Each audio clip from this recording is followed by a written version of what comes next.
الحمدللہ وکفا وسلام علی عبادہ الذین اصطفی اما بعد فاعوذ باللہ من الشیطان الرجیم بسم اللہ الرحمن الرحیم وصل علیہم ان صلاتک سکن لہم۔ واجب الاحترام خواتین و حضرات، آج بحمد اللہ تعالی رمضان المبارک کا 22واں دن ہے، اور ہمارا آج کا موضوع یہ ہے کہ ہم رسول مقبول صلی اللہ علیہ وسلم کی دعا کیسے لے سکتے ہیں۔ اللہ رب العزت کے بابرکت کلام میں سے ایک آیہ مبارکہ کا مختصر سا حصہ میں نے آپ کے سامنے تلاوت کرنے کی سعادت حاصل کی ہے۔ اس میں اللہ حکم الحاکمین ارشاد فرما رہے ہیں، فصل علیہم، اے میرے پیغمبر آپ ان کے لیے دعا فرمائیے،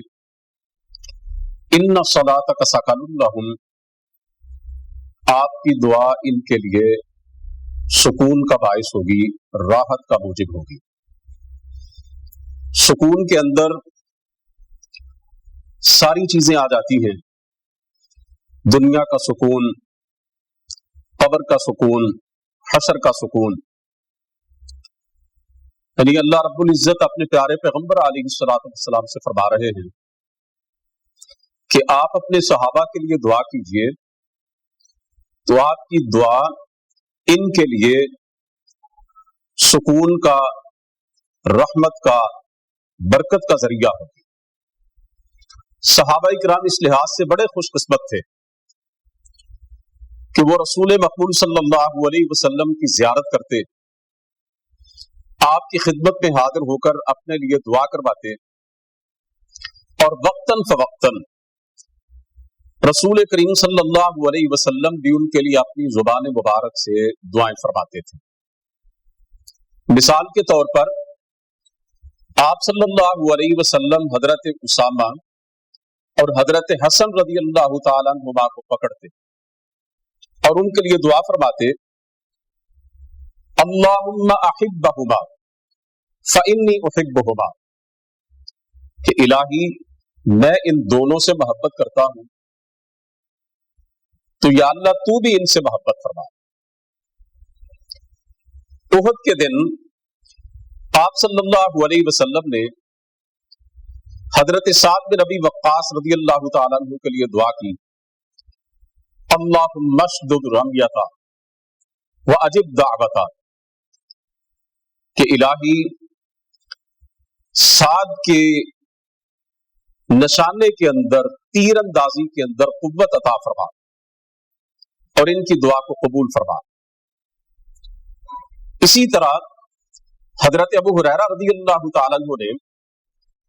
آپ صلی اللہ علیہ وسلم کے پاس حاضر ہو کر عرض کیا، اے اللہ کے نبی، میری ماں کے لیے دعا کیجیے کہ اللہ اسے ہدایت عطا فرما دے۔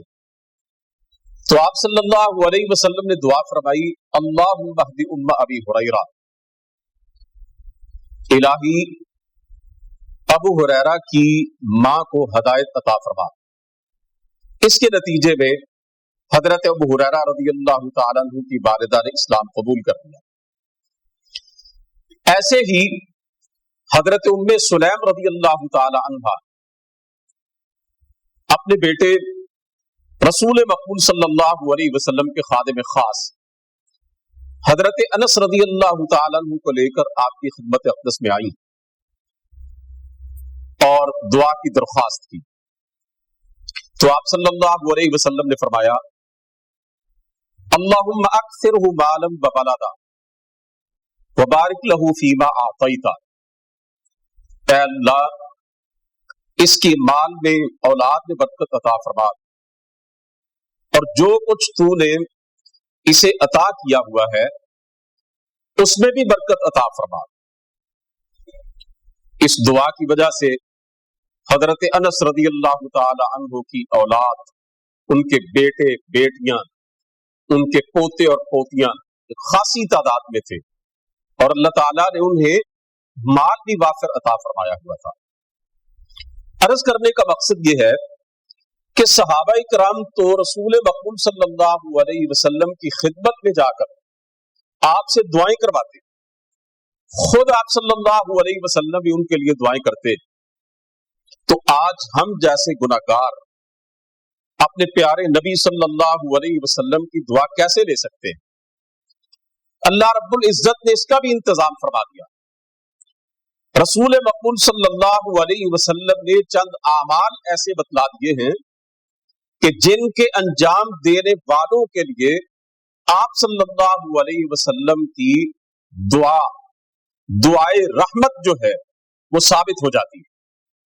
میں اختصار کے ساتھ آپ کے سامنے رسول مقبول صلی اللہ علیہ وسلم کی ایسی ہی چند دعائیں رکھنا چاہتا ہوں. آپ صلی اللہ علیہ وسلم نے فرمایا رحم اللہ امرأ صلی قبل العصر اربعا، اللہ تعالی اس بندے پر رحم کرے کہ جو نماز عصر سے پہلے 4 رکعات پڑھے. چند منٹ لگتے ہیں 4 رکعات پڑھنے پر، تھوڑا سا وقت صرف ہوتا ہے، لیکن اگر ہم اس کا اہتمام کر لیں تو اپنے پیارے پیغمبر علیہ الصلوۃ والسلام کی دعائے رحمت کے حقدار بن سکتے ہیں. اسی طرح آپ صلی اللہ علیہ وسلم نے فرمایا رحم اللہ رجلا، اللہ تعالیٰ میرے اس امتی پر بھی اپنا رحم فرمائے، قام من اللیل، جو رات کو اٹھ جائے، بیدار ہو جائے، بستر کو چھوڑ دے، صلی اور نماز پڑھے، وایقظ امرأتہ، اور اپنی گھر والی کو، اپنی بیوی کو بھی اٹھائے، فقال، اور کہے قومی فصلی، اٹھو اور نماز پڑھو. سرکار دو عالم صلی اللہ علیہ وسلم نے فرمایا رحم اللہ امرأۃ، اللہ تعالیٰ اس عورت پر بھی رحم کرے، قامت من اللیل، جو رات کو اٹھ جائے، اپنے بستر کو چھوڑ دے، فصلت، نماز پڑھے، وایقظت زوجہا، پھر اپنے خاوند کو اٹھائے، فقالت، اور کہے قم فصلی، اٹھو نماز پڑھو. یعنی وہ مرد اور وہ عورتیں جو راتوں کو بیدار ہو جاتے ہیں، اپنی نیند کی قربانی دیتے ہیں، اور کچھ وقت اپنے رب کی بارگاہ میں کھڑے ہو جاتے ہیں، خواہ 2 رکعت ہی نماز پڑھ لیتے ہیں، رسول مقبول صلی اللہ علیہ وسلم نے فرمایا، دعا کی کہ اللہ تعالیٰ ان پر رحم فرمائے. اسی طرح میرے بھائیوں اور بہنوں، سرکار دو عالم صلی اللہ علیہ وسلم نے دعا فرمائی رحم اللہ عبدا سمحا اذا باع سمحا اذا اشترى سمحا اذا اقتضى. اللہ تعالیٰ اپنے اس بندے پر بھی رحم فرمائے کہ جو آسانی کرتا ہے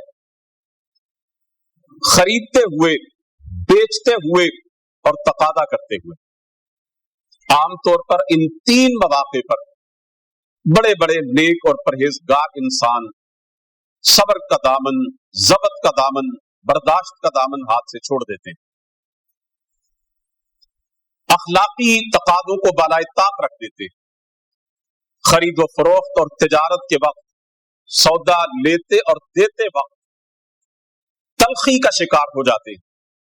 اس لیے فرمایا کہ ان 3 موقعوں پر،